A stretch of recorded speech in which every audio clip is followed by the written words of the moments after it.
Pasar saham Asia sebagian besar melemah pada perdagangan Kamis, 7 September 2023, setelah data perdagangan menunjukkan berlanjutnya pelemahan perekonomian Tiongkok.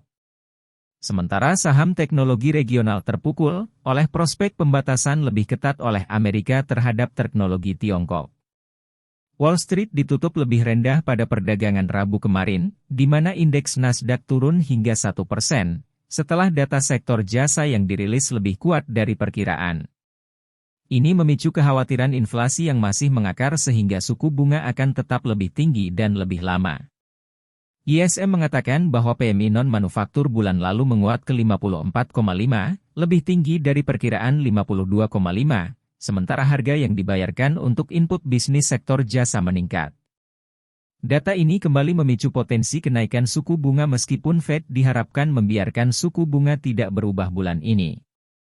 Namun menurut CME Fed Watch Tool, peluang kenaikan suku bunga di bulan November dan Desember meningkat menjadi 48,4% dan 46,6%. Dolar Amerika menguat ke level puncak 6 minggu, setelah rilis data ISM non-manufaktur PMI mengindikasikan tekanan inflasi yang masih ada. Indeks dolar naik 0,1% ke 104,84 dan sempat menyentuh level tinggi terkini dalam 6 bulan di 105,03. Presiden Fed Boston Susan Collins mengatakan bahwa Bank Sentral akan melanjutkan dengan hati-hati dalam melangkah pada pertemuan kebijakan berikutnya. Pemulihan dolar ini menyebabkan mata uang lain seperti euro dan sterling jatuh hingga sentuh level rendah 3 bulan. Laporan Beige Book milik Fed menunjukkan pertumbuhan ekonomi Amerika masih moderat dalam beberapa minggu terakhir, dengan inflasi yang melambat di sebagian besar wilayah Amerika.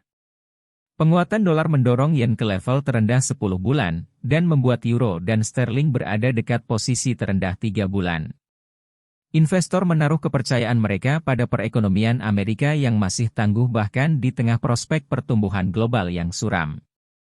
Sementara, Gubernur Bank of England, BOE, Andrew Bailey mengatakan pada hari Rabu bahwa Bank Sentral lebih dekat ke akhir siklus kenaikan suku bunga, meskipun biaya pinjaman mungkin masih harus meningkat karena tekanan inflasi yang terus-menerus.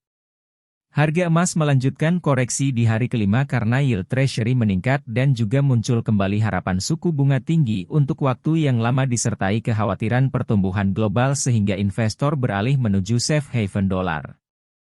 Penguatan ekonomi Amerika, khususnya di pasar tenaga kerja, memberikan mandat pada Fed untuk melanjutkan menaikkan suku bunga.